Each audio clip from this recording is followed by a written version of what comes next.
Houston, they are back. Remember in April, the 4 astronauts who blasted off towards the moon, doing a quick lap around the dark side, going further than any other human in history, and we all watched. Well, today, President Trump awarded the Congressional Space Medal of Honor, the highest award the government can give to an astronaut.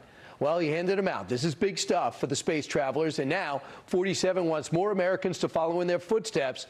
He announced the launching of the United States Space Academy. It's called the U.S. Space Academy. That's a big deal. So you think of West Point, and you think of Annapolis, and you think of the Air Force Academy, and you think of the Coast Guard Academies. Great, they're all great. But we're going to have now a Space Force. We're going to have an academy for what the people in this room love the most. Yeah, and the Merchant Marines, too. We're just getting started. Meanwhile, China's trying to play catch-up. Did you see they just scrubbed their own moon launch and don't even know when they're going to get another shot? They're grounded until at least another year. Sounds like we're kind of mooning them. So with our new Nancy Grace Roman Space Telescope is a go for launch. Once it's floating with the stars, it'll map billions of galaxies, the study of black holes and other things, and life maybe on other planets. Let's see. These missions are keeping us light years ahead of China, and who knows what we learn along the way. President wants to be moonwalking by 2028. That's ahead of schedule, and we have a really good shot to make it happen. America has always been a frontier nation, and space is the highest of all the frontiers. Our manifest destiny is to explore and settle this great unknown, carry forward the light of American liberty into the stars. And Americans were the first in flight, the first in the moon, and will certainly be the first in space no matter where it is. President really leaning forward. Jared Isaacman, who's doing a fantastic job as NASA administrator, joins us now. Jared, Space Academy, that's big news. When did you guys come up with that?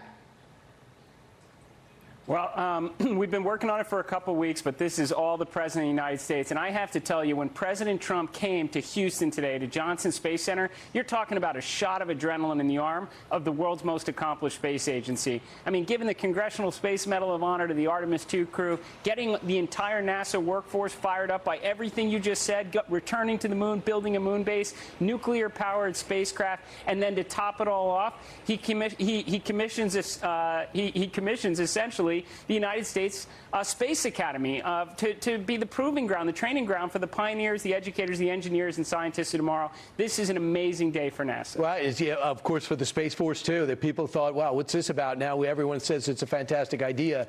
So, Jared, tell me also about getting on the moon in 2028. That's ahead of the schedule that you had in mind. Can you get that done?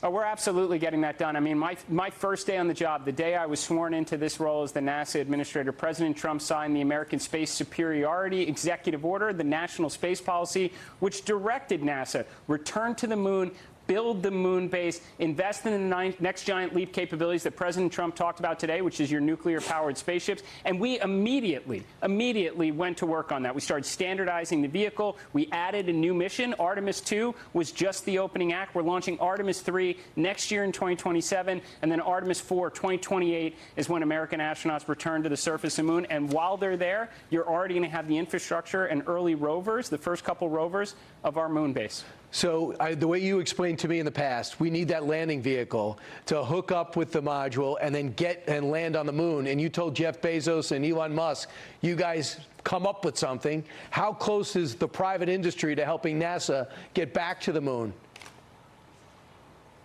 Oh, I mean, we can't do it without them. I mean, you know, NASA is certainly playing our part. You've got, I'm here at Kennedy Space Center. You can see the vehicle assembly building behind me. You've got NASA teams working 24/7, stacking the Artemis III rocket, the SLS, getting Orion ready. But we need our partners that are building the suits. That's Axiom Space. We need our partners that are building the landers. That's SpaceX. That's obviously Elon Musk's company, Jeff Bezos' company, Blue Origin. They're both building landers that will not only return astronauts to the surface of the moon, but these are the landers that are going to build build the base that's going to put lots of tonnage on the surface of the moon, you're going to have a small city on the South Pole of the moon someday, and our commercial partners play just such a critical role in that. The way it was explained to me, you don't want to depend on Earth for survival. When the astronauts go there, they want to have a place to live there.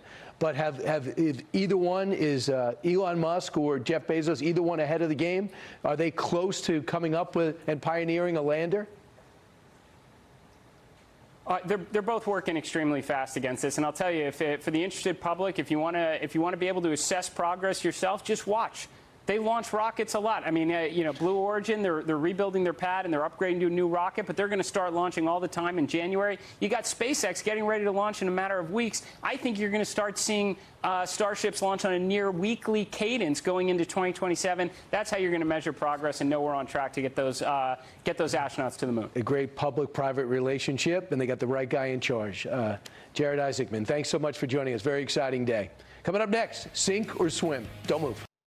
Be sure to like and subscribe for all the Fox News latest on YouTube, and catch full shows streaming now on Fox One.